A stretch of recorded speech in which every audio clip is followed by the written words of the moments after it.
saya Yanto. Kali ini kita membahas infrastruktur ya. Jadi kita tahu 2023 IKN itu udah mulai jalan ya. Sebenarnya 2022 lah. 2022 udah mulai jalan proyeknya di pertengahan tahun ya. Di sini kita lihat nih salah satu instansi berperan penting infrastruktur pada 2023. Jadi dapat alokasi anggaran 125 triliun, 2022 116 triliun. Jadi sudah dapat gambaran ya, selama 2 tahun infrastruktur dapat anggaran sekitar 230-an triliun lah. Jadi harusnya di tahun depan laporan keuangannya mulai bagus, karena dapat infrastruktur seperti ini harusnya menguntungkan ya. Terus di sini juga ada disebut staf ahli Menteri Keuangan. Infrastruktur di 2023 pertama mempercepat pembangunan infrastruktur prioritas nasional. Yang kedua, mendorong pertumbuhan sentra-sentra ekonomi baru termasuk IKN. Jadi kita tahu nih, di 2023 konsen pemerintah ke IKN itu cukup tinggi. Jadi gimana pun 2023 anggarannya ini harusnya nggak dipotong ya, karena mereka lagi konsen, dan Jokowi kan sudah mau selesai tuh periodenya. Jadi harusnya IKN ini mereka akan ngebut supaya presiden selanjutnya akan melanjutkan job IKN ini. Oke, kita sudah tahu IKN itu penting di 2023. Ini ada daftar yang menang tender ya. Jadi yang menang tender di 2022 ini. Beritanya 29 Agustus. Di sini ada tertulis nih, Direktur Jasa Konstruksi, ada sebut 116 triliun anggaran IKN. Ini daftarnya, daftar yang dapat tender.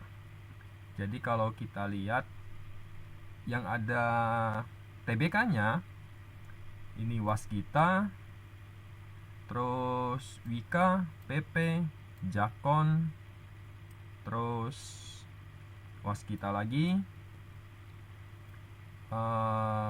PTPP dapat 3,2 miliar, nggak banyak nih. Yang gede Waskita nilai 2,1, Jakon 1,9, ini yang besar nih. Terus Adi dapat 500-an miliar. Terus sepertinya itu saja ya. Jadi kita tahu yang dapat job Adi, Wika, pokoknya konstruksi BUMN lah. Yang swasta Jakon. Oke. Nah, karena swasta Jakon, aku dapat baca berita ini, pendapatan dia tuh naik. Jadi naik 38%. Sekilas baca-baca ya, banyak sih pendapatan dia dari handling equipment, penyewaan kapal, lain-lain lah.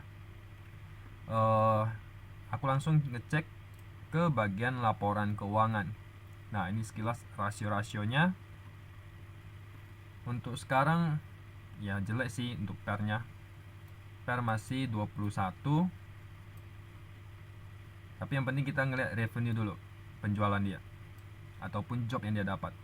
2022 dengan tahun lalu 20 triliun menjadi 27, berarti naik sekitar 35% ya.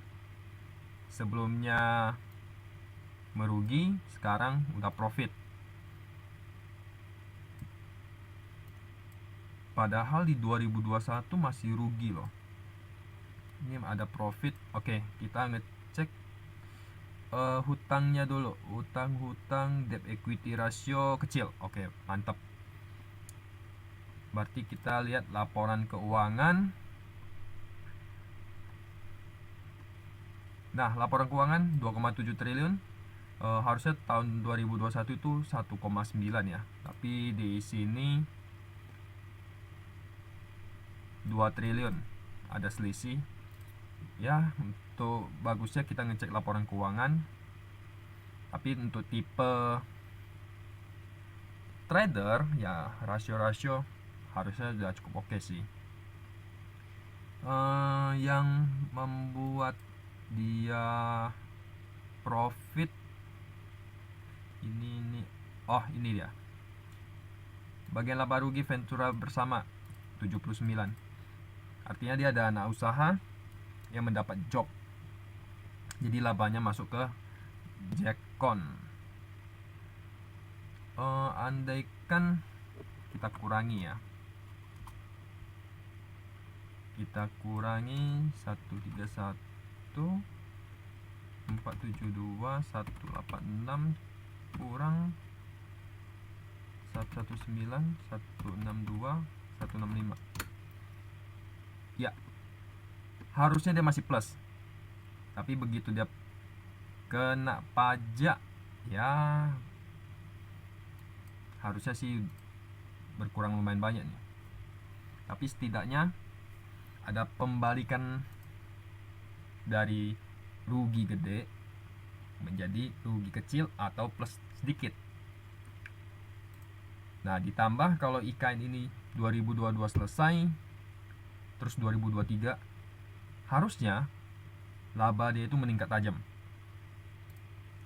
Jadi untuk 2023 bisa dipantau untuk infrastruktur mana sih yang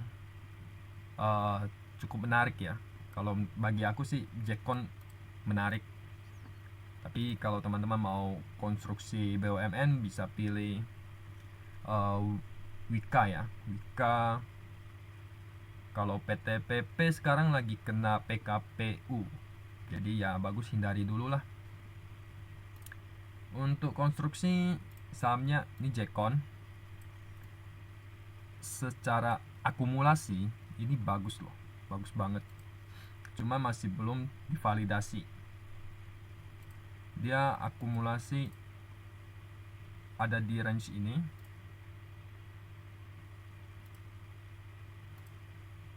Terus sekarang diakumulasi lagi. Jadi kemungkinan akumulasinya sampai ke tahun depan. Jadi untuk kondisi sekarang masih fase akumulasi. Kita bisa pantau-pantau aja dulu. Nanti kalau sudah mulai bagus, laporan keuangannya sudah mulai kelihatan cemerlang, nah ini saham bakal lanjut nih ke 2023. Ya, semoga bisa ke 400 ya. Ini disclaimer, belum tentu benar, tapi kita harus ngecek pas laporan keuangan di tahun depan. Kalau untuk konstruksi lain seperti PTPP masih jelek. Waskita, Wika, Adi. Nah, ini downtrend berat semua nih. Ada Pepro ya. Ini pun kocap. Ini masih the best menurut saya. Oke, sekian analisa saya. Semoga bermanfaat. Thank you semua. Bye bye.